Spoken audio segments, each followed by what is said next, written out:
আমরা আপনাদের বিভক্তি দেখার জন্য রাজপথে ছিলাম না, আমরা বিভক্তি দেখার জন্য রক্ত দিই নাই। আসসালামু আলাইকুম। আমি আপনাদের অত্যন্ত গরমে আপনারা বসে আছেন, আমি খুব সংক্ষিপ্ত সময় নিব।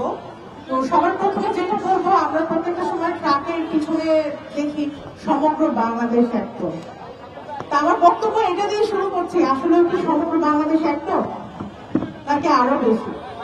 আচ্ছা, দ্বিতীয় প্রশ্ন আপনাদের কাছে, আমাদের জুলাই ঐক্য বজায় ছিল জন্যই হাসিনা কিন্তু চলে গেছে। আজকে শাপলা চত্বরের বিচারের দাবিতে শাপলা চত্বরে এসে দাঁড়াইছি, যে এই জায়গায় হয়তো ভাই গুলি খাইছে। তো এই জায়গাটা এনে দিচ্ছে আমাদের জুলাই।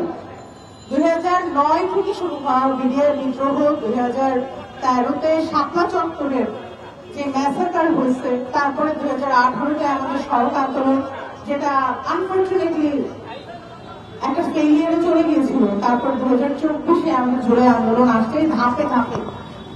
আমাদের সবার ক্রেডিট ছিল, সবচেয়ে বেশি ক্রেডিট তাদের যারা আর বেঁচে নাই, যারা নামে বেনামে লাশ হয়ে গিয়েছেন হাসিনার হাতে। আমাদের বিজয় একদিনে আসবে, আমাদের বিজয় গত 16 বছরে ধাপে ধাপে আসছে। আমাদের এই ঐক্য বজায় রাখার জন্য অবশ্যই এখনো কাজ করা উচিত। আমি এটা আমার সব বক্তব্যেই বলি।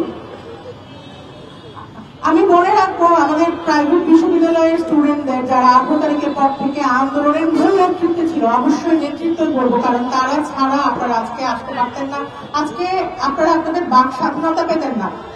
প্রাইভেট ইউনিভার্সিটির টিচারদের, বিশেষ করে ববি হাসান স্যারকে আমি অবশ্যই ধন্যবাদ জানাবো। প্রাইভেট বিশ্ববিদ্যালয়ে আমার প্রফেসর যিনি ছিলেন ডক্টর মোহাম্মদ মনিরুজ্জামান খান স্যার, যারা নামে বেনামে আমাদের নামে বেনামে যে প্রফেসররা আমাদের জন্য কাজ করে গেছেন, আমাদেরকে একটা আন্দোলন চলতেও মানুষের সহযোগিতা লাগে। এই আন্দোলনে সবাই রাজপথে আসে নাই, কেউ পানি দিয়ে হেল্প করছেন, কেউ খাবার দিয়ে হেল্প করছেন, কেউ ব্যানার দিয়ে হেল্প করছেন। তাদের সবার ক্রেডিট আছে এখানে, আপনি একাই ক্রেডিট নিতে পারেন না, কোন একক দল এই আন্দোলনের ক্রেডিট নিতে পারে না।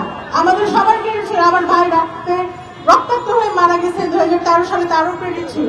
আমি শুধু রেহানের পর না, আমি ফারিয়া একটা ইঞ্জিনিয়ার হয়ে রাস্তায় ছিলাম, আমরা সবাই রাস্তায় ছিলাম, আমাদের সবার ক্রেডিট আছে। আপনি একটা দলের উপর ক্রেডিট চাপাই দিতে পারেন না। আমি প্রত্যেকটা রাজনৈতিক দলকে অনুরোধ করব, দয়া করে একজন আরেকজনের বিরুদ্ধে কথা বলে আমাদের দেশটাকে বিভক্তির পথে আনবেন না। আমরা আপনাদের বিভক্তি দেখার জন্য রাজপথে ছিলাম না, আমরা বিভক্তি দেখার জন্য রক্ত দিই নাই, আমরা আপনাদের রাজনীতির শিকার হওয়ার জন্য রক্ত দিই নাই। আপনাদের রাজনীতি আপনাদের মধ্যে রাখুন, আমাদের মাঝে আনবেন না।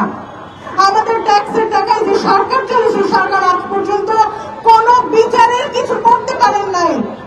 আমার ভাইয়ের বিচার এখনো হয় নাই, কবে হবে আমি জানি না, আমি জানি না এটার আপডেট কি। জুলাই শহীদদের বিচার হয় নাই। জুলাই শহীদদের মধ্যে 2জন পরিবারের সাথে আমার পার্সোনাল কানেকশন আছে, যারা সরকার থেকে এখন পর্যন্ত কোনো সহায়তা পায় নাই। সরকারের এই পক্ষ থেকে কোনো কিছু করার নাই। সরকারের বিরুদ্ধে কথা বলতে আমার কষ্ট হয়, কারণ ডক্টর মোহাম্মদ ইউনূস একজন অত্যন্ত গুণী মানুষ, আমার বাবার ডিরেক্ট বস ছিলেন এক সময়। কিন্তু আজকে তার বিরুদ্ধেই আমার কথা বলতে হচ্ছে যে উনি চোখে দেখছেন না আমাদের।